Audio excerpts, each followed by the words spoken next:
मंजिले गम से गुजरना तो है आसान इकबाल, इश्क है नाम खुद अपने से गुजर जाने का। मशहूर शायर अल्लामा इकबाल की ये पंक्तियाँ वैसे तो इश्क में नाउम्मीद हुए हर इंसान के दर्द का इजहार हैं, पर आम आदमी के दर्द की नुमाइश खुद ही तक होती है। बेशक वो लोग विरले होते हैं जिनके इश्क के दर्द की पैमाइश इंच इंच जमाना करता ही चला जाता है, बरस दर बरस। इश्क वो खपरेल है जिसके ऊपर दर्द के फूलों से लदी लताएं बेतरतीब फैली होती हैं, चाहे खपरेल के नीचे आंगन से वो शख्स गुजर गया हो जिसने इन्हें बोया था। अब लोग खड़े उन दर्द के फूलों के रंग को एड़ियों पर खड़े होकर भी देखना चाहते हैं। मैं हूं अभिषेक बारेट और किस्से कहानियों के हमारे इस स्पेशल एपिसोड में आज कहानी राज कपूर और नरगिस की। राज कपूर और नरगिस दोनों ही जा चुके हैं, लेकिन उनकी मोहब्बत की शिद्दत के हर कोने को हम हर आयाम को देख लेना चाहते हैं। किसी भी प्रेम कथा के शुरू होने का ठीक ठीक कोई आयाम नहीं होता, पर हर धागे का एक सिरा होता है जहां से प्रेम करने वाला ये मानता है कि उसकी कहानी का भी कोई सिरा है। राज कपूर और नरगिस की प्रेम कथा का भी एक सिरा था, वहीं से हर कोई इसे कहना शुरू करता है।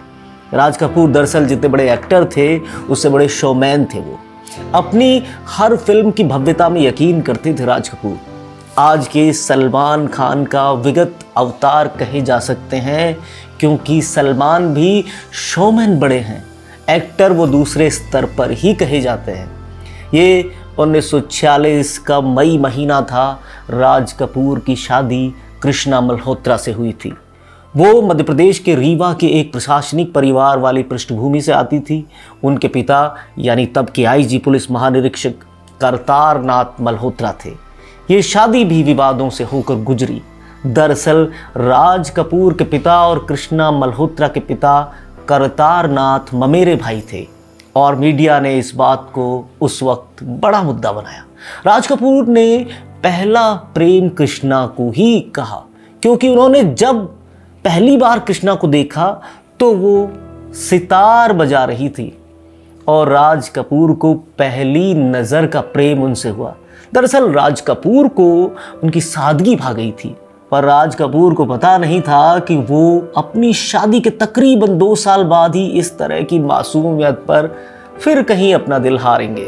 राज शादी से बेहद खुश थे और ये स्वाभाविक भी था, लेकिन अब राज कपूर की जिंदगी दोराहे पर आकर खड़ी होने से बस 2 साल दूर थी। उनकी पहली प्रेम कहानी का सिरा वहीं पर था। राज अभी 22 साल के छबीले नौजवान थे और वो अपनी फिल्म के लिए एक स्तरीय स्टूडियो की तलाश में जुटे थे। वो जैसा कि डायरेक्शन को लेकर बहुत ज़्यादा जुनूनी थे, इसलिए वो एक बेहतर स्टूडियो की तलाश में थे ताकि उनमें वो अपनी पहली फिल्म को निर्देशित कर सकें।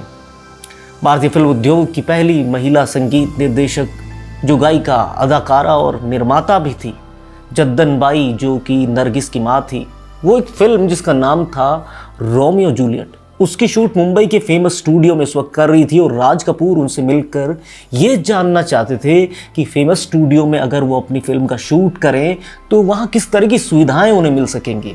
राज कपूर जद्दन बाई से मिलने उनके घर पहुँचे, पर दरवाजे पर उनकी मुलाकात एक ख्वाब सी दिल फरेब खूबसूरत लड़की से हुई, जो उनके दरवाज़ा खटखटाने पर अपना काम छोड़कर दौड़ती हुई दरवाज़ा खोलने पहुंची थी। दरअसल वो नरगिस थी, जो उस वक्त रसोई में पकोड़े तल रही थी और दरवाजे पर दस्तक पाकर जल्दी जल्दी में हाथ धोना भी भूल गई। उनके हाथों में उस वक्त बेसन लगा था और अपने बाल संभालते समय थोड़ा सा बेसन उनके बालों पर भी लग गया और राज कपूर उस मासूमियत पर दूसरी बार दिल हार बैठे। पर नरगिस कोई मामूली लड़की नहीं थी। राज कपूर से अपनी पहली मुलाकात तक वो 8 फिल्में कर चुकी थी और इसे एक संयोग ही कहा जाएगा कि राज कपूर ने उन्हें आज पहली बार देखा था। बालों में बेसन लगी मासूम लड़की के दरवाजे पर दौड़कर आने और गेट खोलने वाला यही दृश्य राज कपूर ने आगे चलकर अपने बेटे ऋषि कपूर और डिम्पल कपाड़िया पर शूट किया था। फिल्म आपको याद होगी, नाम था बॉबी। राज कपूर ने खुद और नरगिस के बीच के प्रेम और अंतरंगता को फिल्मों के कई दृश्यों में इसी रूप में डाला। अब राज कपूर की दीवानगी नरगिस के लिए बेसब्री के बांध तोड़ रही थी। राज नरगिस का साथ चाहते थे और उन्होंने नरगिस को अपनी फिल्म आग में कास्ट किया। पर नरगिस की मां जद्दन बाई ने राज कपूर के सामने शर्त रखी कि नरगिस का नाम पोस्टर पर बाकी फीमेल एक्ट्रेसेस से पहले लिखा जाए और प्यार में मजबूर राज कपूर ने दूसरी फीमेल एक्ट्रेसेस की वरीयता को दरकिनार कर नरगिस को पहले नंबर पर जगह दी। नरगिस के मन में भी राज कपूर के प्रति आकर्षण बढ़ने लगा था, क्योंकि वो उनका जुनून समझने लगी थी। पर उनके प्यार के बीच एक मोटी दीवार थी जिसे राज कपूर बार बार लांघने का प्रयास करते थे। वो थी जद्दन बाई, और जद्दन बाई को इल्म हो गया था कि राज कपूर उनकी बेटी नरगिस के लिए किसी भी दुस्साहस के लिए तैयार हैं, और दूसरी तरफ यही दुस्साहस उनकी बेटी नरगिस में भी उपज सकता है, और उसकी शुरुआत हो चुकी थी। पर नरगिस जद्दन बाई के सामने कभी भी उस अनुशासन की दहलीज को नहीं लांघ पाई जो उनके लिए पहले से ही जद्दन बाई ने तैयार किया हुआ था। दरअसल जद्दन बाई को लगता था कि नरगिस के लिए राज कपूर अपनी पत्नी कृष्णा को नहीं छोड़ेंगे, और उनकी बात आखिर सच साबित हुई। जद्दन बाई अपनी बेटी के लिए अति सुरक्षात्मक रवैया रखने लगी और उन्होंने राज कपूर की फिल्म बरसात की शूटिंग जो कश्मीर में होनी थी उसको रोका और कहा कि नरगिस कश्मीर नहीं जाएंगी और ये शूटिंग उन्हें महाबलेश्वर में ही करनी होगी। महाबलेश्वर को कश्मीर की शक्ल देना उस समय तकनीकी रूप से मुमकिन नहीं था, पर फिर भी राज कपूर नरगिस के साथ के लिए कुछ भी कर गुजरने के लिए तैयार थे। उन्होंने महाबलेश्वर में ही कश्मीर का सेट लगवाया। राज कपूर के साथ नरगिस भी वक्त बिताने लगी थी।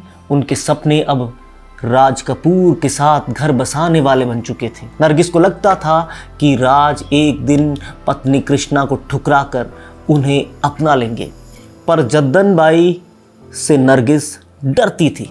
वो खुलकर सामने नहीं आई थी। उधर राज कपूर के घर पर भी इस बात का पता चल चुका था और देश भर में पत्र पत्रिकाएं इस नई सुगबुगाहट को छापने लगी थी। राज के घर वाले राज को समझाने में नाकामयाब साबित हुए। राज कपूर समझाइश के दायरों से बहुत आगे जा चुके थे। फिल्म आवारा की शूट तक पहुंचते पहुंचते जद्दन बाई का लाइलाज मर्ज उन्हें मौत की तरफ खींचने लगा। उन्हें कैंसर था और 8 अप्रैल 1949 के दिन उनका निधन हो गया। जद्दन बाई का निधन नरगिस को अकेला कर गया, पर उनके पास अब राज कपूर का कंधा था और राज कपूर को अब किसी दुस्साहस की ज़रूरत नहीं थी। नरगिस की माँ नरगिस को आज़ाद कर गई थी। नरगिस अब खुद को मिसेस राज कपूर मानने लगी थी और राज कपूर का साया बनने लगी थी। पर कृष्णा कपूर को ये इल्म भी था कि राज कपूर कभी उन्हें नरगिस के लिए नहीं छोड़ेंगे, इसलिए उन्होंने अपने पति के नरगिस के प्रति गैर मामूली लगाव में भी खुद को शांत बनाए रखा। नरगिस खुद को राज कपूर की पत्नी ही समझ बैठी थी और आरके स्टूडियो और राज कपूर के लिए उन्होंने अपनी कमाई भी खर्च करनी शुरू कर दी। यहाँ तक कि आरके स्टूडियो के लिए उन्होंने अपने सोने के कंगन भी बेच डाले। यहाँ तक कि नरगिस ने आरके बैनर के अलावा दूसरी फिल्मों में काम किया और उससे जो उनको इनकम मिली वो उन्होंने राज कपूर को दे दी। ये दिखाता है कि नरगिस भी खुद को राज कपूर के प्रेम में मिटाने पर आमादा हो गई थी।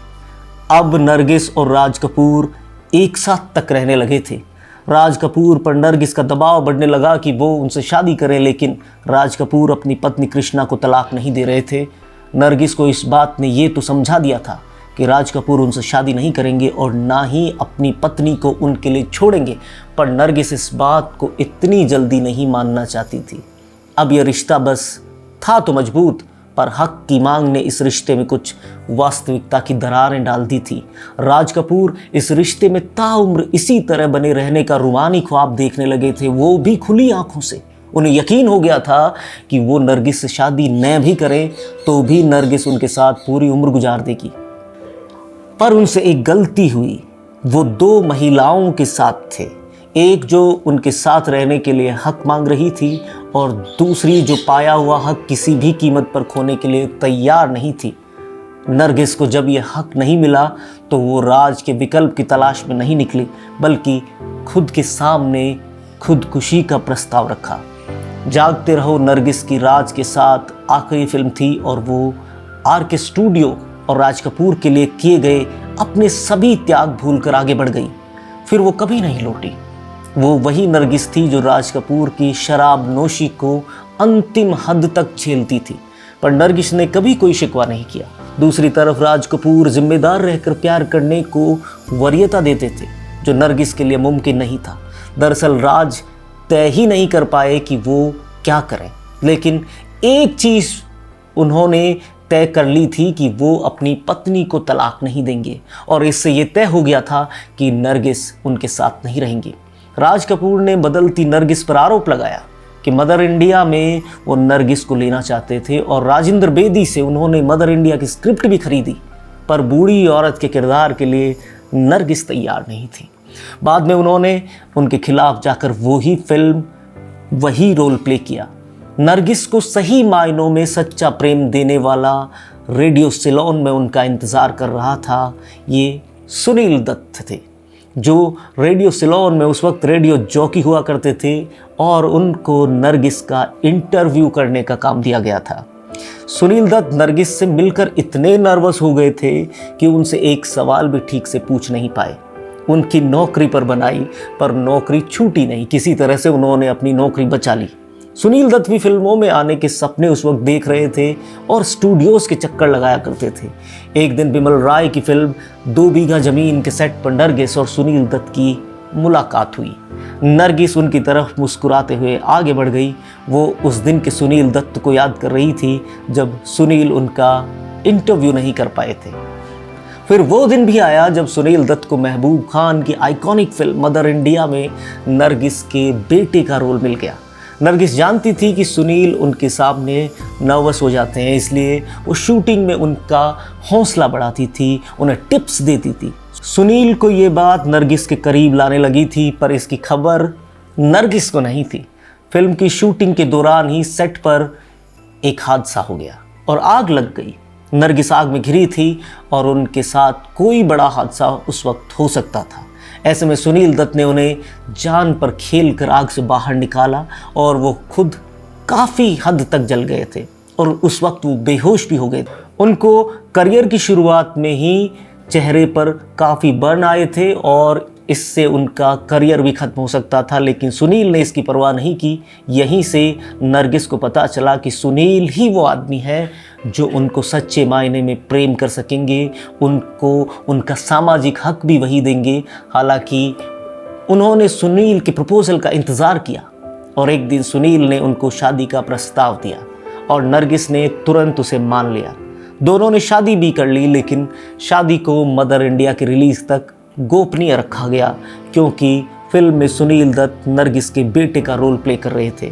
इस खबर से फिल्म पर असर पड़ सकता था, पर यह खबर राज कपूर तक जाने से नहीं चूक सकती थी। राज कपूर उस दिन बच्चों की तरह रोए और खुद को शराब में डुबो दिया, पर वक्त बीत चुका था, नरगिस जा चुकी थी।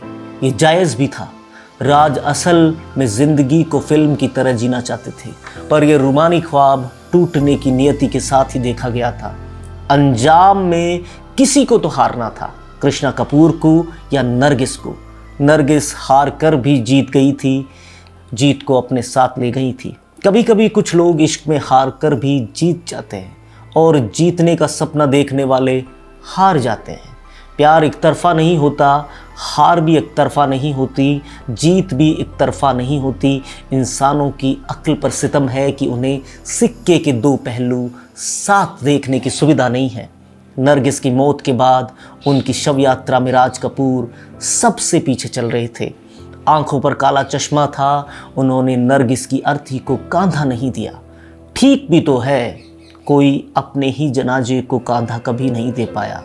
भाव ही जीता या मरता है, शरीर की मौत तो जीव विज्ञान की सबसे मामूली बात है।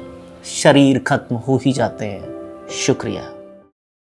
Please subscribe and don't forget to press the bell icon to get notified whenever we upload a new video.